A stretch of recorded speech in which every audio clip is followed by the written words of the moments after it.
बिस्मिल्लाहिर्रहमानिर्रहीम। अस्सलामु अलैकुम। Dear students, Waqar Arshad here, your biology teacher. कैसे हैं आप सब? उम्मीद है खैरवाफियत से होंगे। आज हम डिस्कस करने वाले हैं इंसानी कान के बारे में। डियर स्टूडेंट्स, इसकी स्ट्रक्चर क्या होती है, इसका फंक्शन क्या होता है, आइए डिस्कस करते हैं, समझ लेते हैं और इसके लिए चलते हैं व्हाइट बोर्ड की तरफ। Dear students, recall your memory. Previous lecture में इंसानी आंख की खराबियों को हमने डिस्कस किया और मुसलमान साइंसदानों की खिदमत को डिस्कस किया। इंसानी आंख की खराबियां नाइट ब्लाइंडनेस है, इंसानी आंख की खराबियों की बात की जाए कलर ब्लाइंडनेस है, मायोपिया है, हाइपरमेट्रोपिया है। नाइट ब्लाइंडनेस में डिम लाइट में देखने में मसला होता है, कलर ब्लाइंडनेस की वजह से बेसिक कलर में डिफरेंस करना मुश्किल होता है, मायोपिया को शॉर्ट साइट कहते हैं, हाइपरमेट्रोपिया को लॉन्ग साइट कहते हैं।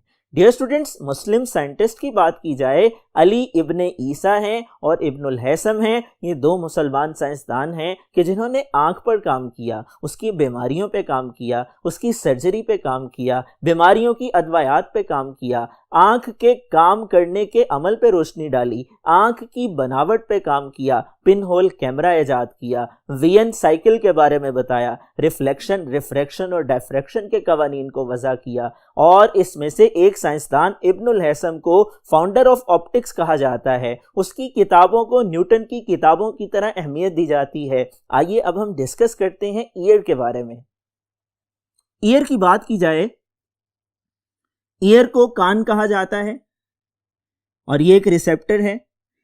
रिकॉल योर मेमोरी, रिसेप्टर उन ऑर्गन्स को कहा जाता है जो स्टिमुलाई को डिटेक्ट करते हैं। आई भी एक रिसेप्टर है जो वीएन से रिलेटेड स्टिमुलाई को डिटेक्ट करती है। कान भी एक रिसेप्टर है जो देखने की बजाय सुनने से मुतल्लिक समाअत वाले स्टिमुलाई को डिटेक्ट करती है। आइए डिस्कस करते हैं कान के बारे में। It is an organ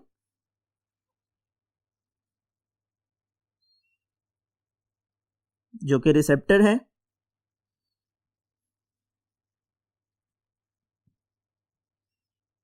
that helps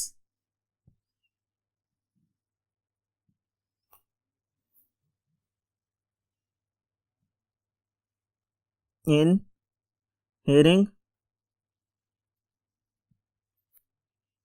and maintain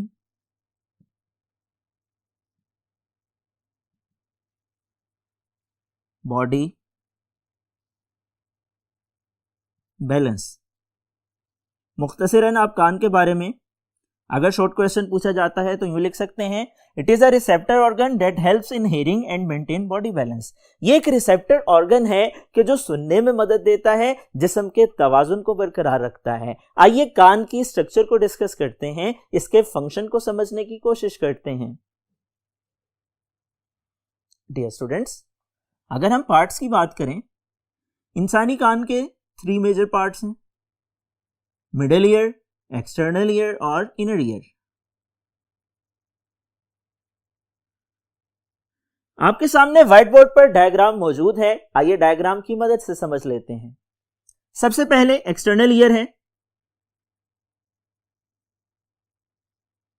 यहां तक एक्सटर्नल ईयर है। डियर स्टूडेंट्स, एक्सटर्नल ईयर मुश्तमिल है पिन्ना पे, ऑडिटरी कैनाल पे और एयर ड्रम पे। सबसे पहले पिन्ना है, आपके कान का ये बाहर वाला हिस्सा कार्टिलेज का बना है। कार्टिलेज कहा जाता है नरम हड्डी को। डियर स्टूडेंट्स, इसके बाद ऑडिटरी कैनाल है, यहां पर हेयर्स मौजूद हैं और खास किस्म के ग्लैंड्स हैं जो वैक्स पैदा करते हैं। ये बाल और ये वैक्स, इन दोनों का अहम काम है। अंदर आने वाली हवा को साफ करते हैं, डस्ट पार्टिकल को ट्रैप करते हैं, हवा में नमी को शामिल करते हैं, हवा के टेम्परेचर को जिस्म के मुताबिक बनाते हैं। ये फिल्ट्रेशन का काम है जो एक्सटर्नल ईयर में होता है।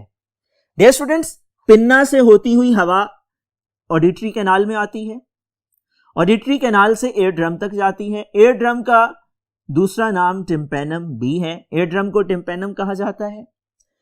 एयर ड्रम के बाद एक्सटर्नल ईयर खत्म हो जाता है। इसके बाद ये वाला पोर्शन यहां से लेकर यहां तक,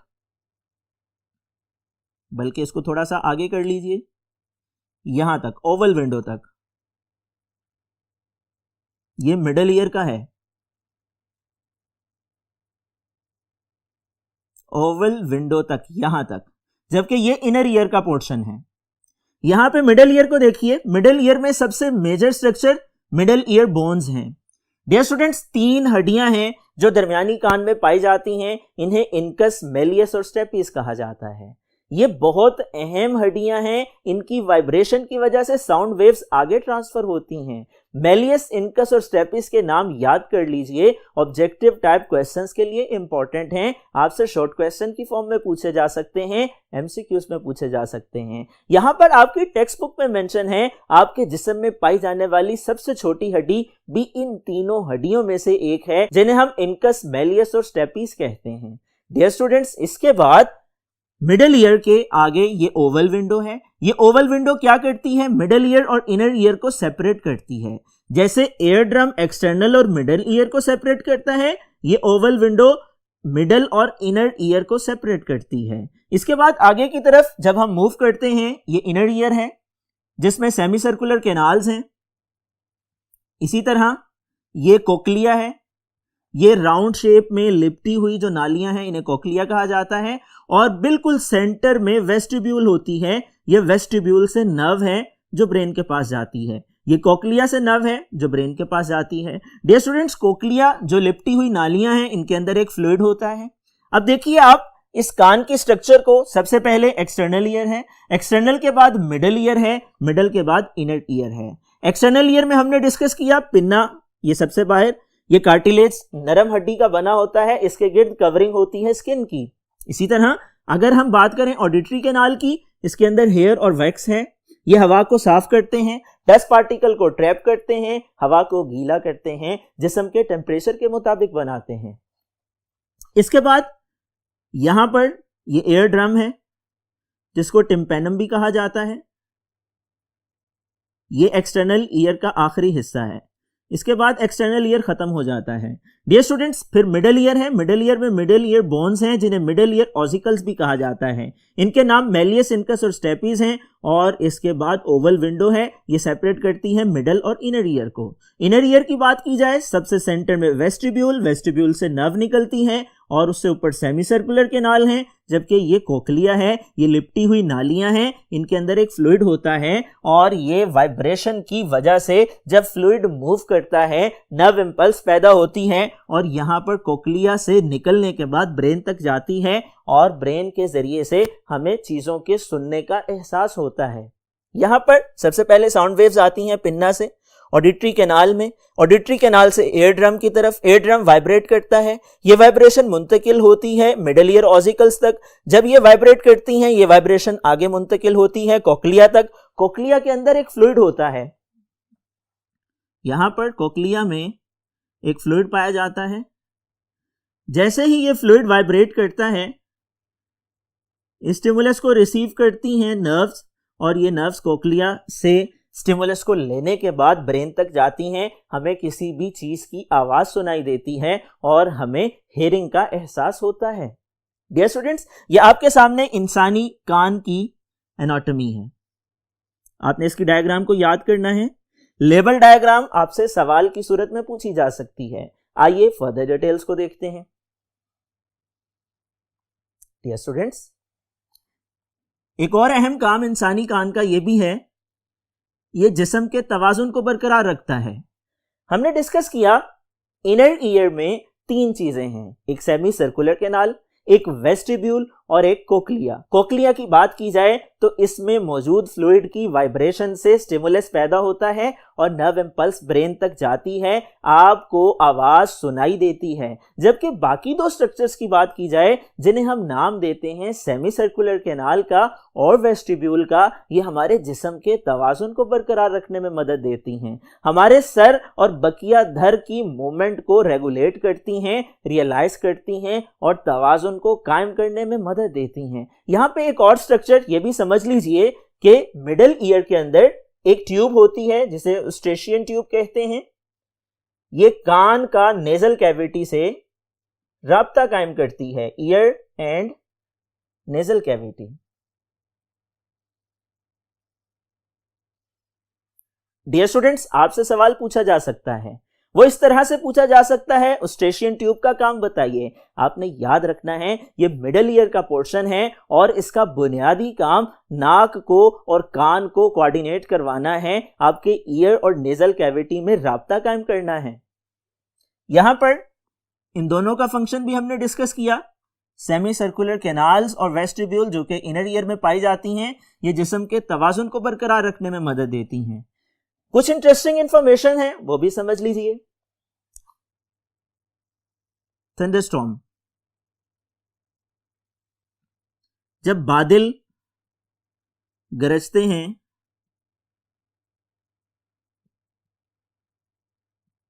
बिजली चमकती है, जिसको हम इलेक्ट्रिकल लाइटनिंग कहते हैं, तो हमें चमकती हुई पहले दिखाई देती है जबकि बादलों की गरज बाद में सुनाई देती है। उसकी वजह क्या है? उसकी वजह यह है कि लाइट वेव्स की स्पीड ज्यादा है जबकि साउंड वेव्स की स्पीड निस्बतन कम है। ये इंपॉर्टेंट इंफॉर्मेशन है, आपने याद रखना है। वेलोसिटी ऑफ लाइट वेव्स ज्यादा है, वेलोसिटी ऑफ साउंड वेव्स कम है, इसीलिए हमें बिजली चमकती हुई पहले दिखाई देती है और बादलों की गरज बाद में सुनाई देती है। डियर स्टूडेंट्स, इसी तरह से अगर हम बात करें साउंडलेस वर्ड की, यानी ऐसे लोग जो कि डेफ हैं, बहरे हैं, सुन नहीं सकते हैं, इस कंडीशन की डेफिनेशन पूछी जा सकती है। डेफनेस क्या है? It is a state where hearing is not possible. Deafness एक ऐसी स्टेट है कि जिसकी वजह से एक इंसान सुन नहीं सकता है और उसको आवाज नहीं सुनाई देती है। इसकी वजूहात क्या हैं? आइए देखते हैं। डियर स्टूडेंट्स, मुख्तलिफ वजूहात हैं साउंडलेस वर्ड की। मिडल ईयर बोन्स में इन्फेक्शन इसकी वजह हो सकता है। अगर मिडल ईयर बोन्स में डिफेक्ट है वजह बन सकता है। ईयर ड्रम का इन्फेक्शन वजह बन सकता है। इसी तरह यूस्ट्रेशियन ट्यूब में खराबी आ जाए ये भी वजह बन सकती है। ब्लो ऑन चीक्स, अगर छोटे बच्चों में खास तौर पे गाल पे जोर से थप्पड़ लगाए जाएं उससे भी आवाज मुतासिर होती है, समात मुतासिर होती है। इंसेक्ट्स का अटैक भी वजह बन सकता है। और पॉइंटेड ऑब्जेक्ट्स, नोकीली चीजें, अगर वो आपके कान को मुतासिर करें तो भी डेफनेस पैदा हो सकती है, बहरापन पैदा हो सकता है। डियर स्टूडेंट्स, हमने डिस्कस किया इंसानी कान के बारे में, हमने डिस्कस किया उसकी स्ट्रक्चर के बारे में, हमने डिस्कस किया उसके फंक्शन के बारे में, हमने डिस्कस किया साउंडलेस वर्ड के बारे में। ये तमाम चीज़ें इंपॉर्टेंट हैं। इंसानी कान पर लॉन्ग क्वेश्चन बन सकता है, डीफनेस पे शॉर्ट क्वेश्चन पूछा जा सकता है, उसकी वजूहात पे शॉर्ट क्वेश्चन पूछा जा सकता है। साउंडलेस वर्ड से क्या मुराद है शॉर्ट क्वेश्चन पूछा जा सकता है। इसी तरह किसी एक टर्मिनोलॉजी से मुतल्लिक शॉर्ट क्वेश्चन पूछा जा सकता है। कोक्लिया से क्या मुराद है, सेमी सर्कुलर कैनाल से क्या मुराद है, वेस्टिब्यूल से क्या मुराद है, यूस्ट्रेशियन ट्यूब से क्या मुराद है, ऑडिटरी कैनाल का क्या काम है, पिन्ना किसे कहा जाता है, हेयर और वैक्स का क्या काम है, ये तमाम सवालात आपने जहन में रखने हैं। मुझे उम्मीद है आज का ये लेक्चर आप लोगों ने समझ लिया होगा, लेकिन समझने के बाद याद भी करना है, नोट डाउन भी करना है। मुझे उम्मीद है आप टीचर की इंस्ट्रक्शंस को फॉलो करेंगे और इम्तिहानात में अच्छे नंबर हासिल करेंगे। डियर स्टूडेंट्स, अगले लेक्चर तक अपना ख्याल रखिएगा। अल्लाह हाफिज।